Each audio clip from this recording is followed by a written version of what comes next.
All right, we'll get a closer look from the head coach, Chip Kelly, who joins us right now. Coach, I don't know, you want to just tell me what you told me a couple weeks ago? Or actually, you know what, Coach? I want to start with something positive about a guy that's not going to be playing for you, because I happened to notice and had an opportunity to talk to Josh Kelly coming off the Senior Bowl. It seems like the more and more NFL personnel out there that got their eyes on him, he just continues to rise up draft boards. You got an up-close and personal look. I think your quote to me at Media Day was, he has a smile that you can hear. He is still one of my favorite athletes that we've had in the conference. What do you have you had an opportunity to talk to him off of that Senior Bowl?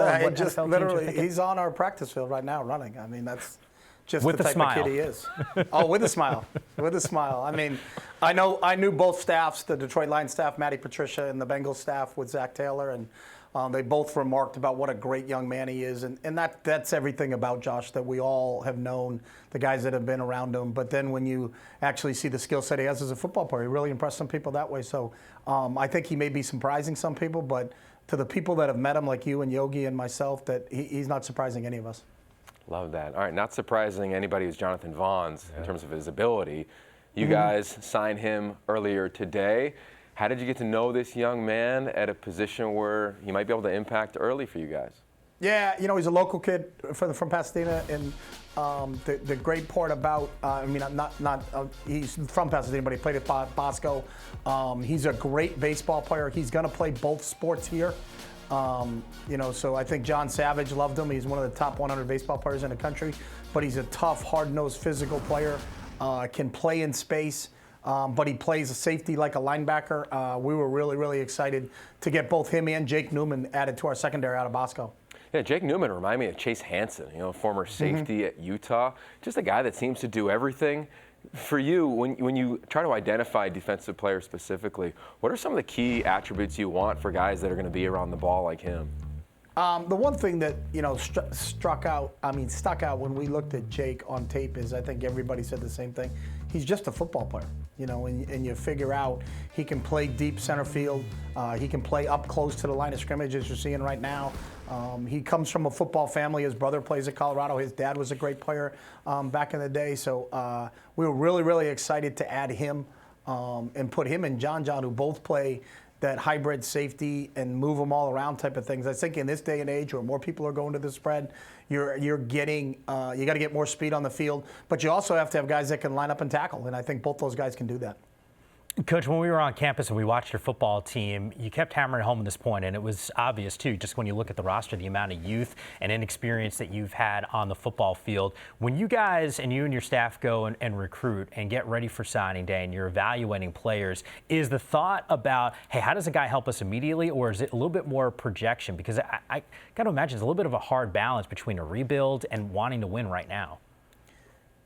Yeah, we're always want kids that can play right away. You don't look at anybody in this day and age and say 3 years down the road, I think he's going to be a really good football player. Now, he may not be able to contribute as a starter in the first season, but can he play and can he add competitive depth to you? And I think that's what we look at. So all the kids that we recruited, 6 weeks ago on the 18th that we signed, we hope all of them can come in here and play. And one kid's going to surprise the heck out of you, and then another kid's going to be a little bit not what you thought he was, but that's what the recruiting process is all about. But the 20 kids that we signed, the 18 high school kids and the 2 JC kids, we hope all of them can play for us. And if they can, then they make us a better football team. Immediately getting better, I think, from a mid-year standpoint. Some guys are already there on campus. What's it like when they get there, and I'm sure they have really high standards for themselves like you do for them, but it's also an adjustment going to the academic institution, which is UCLA. Sure. We're real conscious of them coming in and fitting in. We have 6 players that enrolled early in January, and they're all doing a really good job. We were out on the field with them this morning.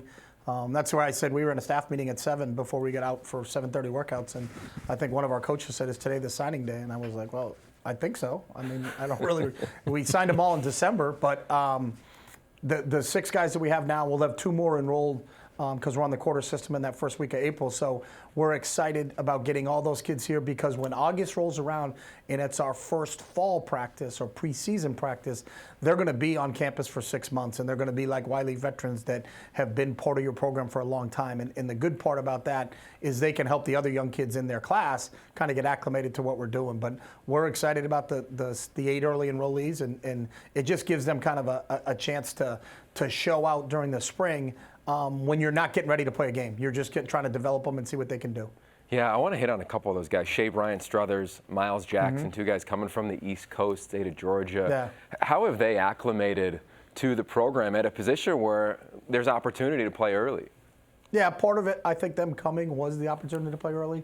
But the two of them have a maturity to them that I think we're really, really excited about. You know, they don't act like your typical freshmen. They both visited on their own in the summertime unofficially, and we were really, really impressed just kind of what their mindset was like, both academically and athletically, and kind of what they're wired like. Shea's brother was an outstanding basketball player at BYU and actually plays professional basketball in Israel. And then Miles Jackson, father was a Harlem Globetrotter.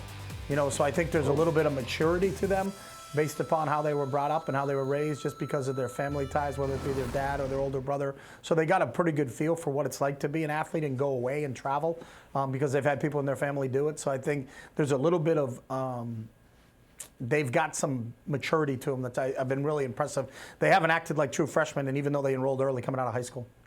So speaking of maturity, if we spin it forward, how's Dorian Thompson Robinson, entering third year, second full year as a starter, been in your offseason program? Dorian's been great. Really is embraced the leadership role that comes with being a quarterback, and then going into his third year as the starter. I thought he got better from year 1 to year 2. We're really excited about the steps he's going to make here in year 3. You know, he played his best games down the stretch, and we were really, really happy with how he played for us. And I'm excited to see what the third year looks like with Dorian. But from a work ethic standpoint, he works as hard as any quarterback I've been around. So you're excited to see what he can do, you know, in how we can grow as an offense, because our quarterback is growing. Yeah, just some of that experience. I think people forget and don't realize, use that phrase, at-bats. He didn't have a whole lot of at-bats in high school heading to Westwood, and all of a sudden kind of learning on the fly, and obviously has had some success. And as you mentioned, Coach, he has grown here. Before we let you get going, you had mentioned kind of what the conversation was today about signing day with your staff. From a portal standpoint, is that changing how you're trying to shape these recruiting classes year in and year out? Like, are you protecting spots because of that? I think you have to plan, but you don't know. You know, two kids that we weren't 100% sure on, Devin Asiasi and Darnay Holmes, who left for the draft, and that's after the class is signed in December. But you know, we've tried to go out here in the grad transfer world and obtain a tight end and obtain a corner, and I think we've been able to do that. So I kind of look at it as, you know, the December's for the high school, and then if we consciously had a couple scholarships left over for the grad transfer world in January, and we did not visit any high school kids. In January, we were done with the high school phase of it. I think 87% of all high school eligible kids signed, and what I heard was in December. So we approached it that we're going to sign our high school class in December, and then really look, you know, for a player or two in the grad world or the JC world in January. And I think that's the way it's played out for us this year. And we got a model that I think works for us right now, and we'll continue to kind of go through it. You know, I don't know. I mean, we joked about it earlier. I don't know why we have 2 signing days. You know, It's like A Few Good Men with Nathan Jessup. Why the 2 orders? You know, why the 2 orders? Yes. Why did you order the? There are no 2 orders. If you told everybody to stay away from Private Santiago, then why did you have to get them off the base? You know, I don't know. Why the 2 signing days? Yeah, we sign our class in December. If a kid's not ready to sign in December, well, then he signs in the subsequent days. I don't know why there's a 3-day window in December, and then we got to wait another 6 weeks so that we can reiterate the 20 kids we signed last December. We can talk about them again. So. I feel like last time. I have no authority in anything. So I'll just throw it out. While we're on the air, we can. I mean, we got a plug for a movie. So, you know, you usually don't get those on signing days. It's a very good movie. I recommend it to everybody.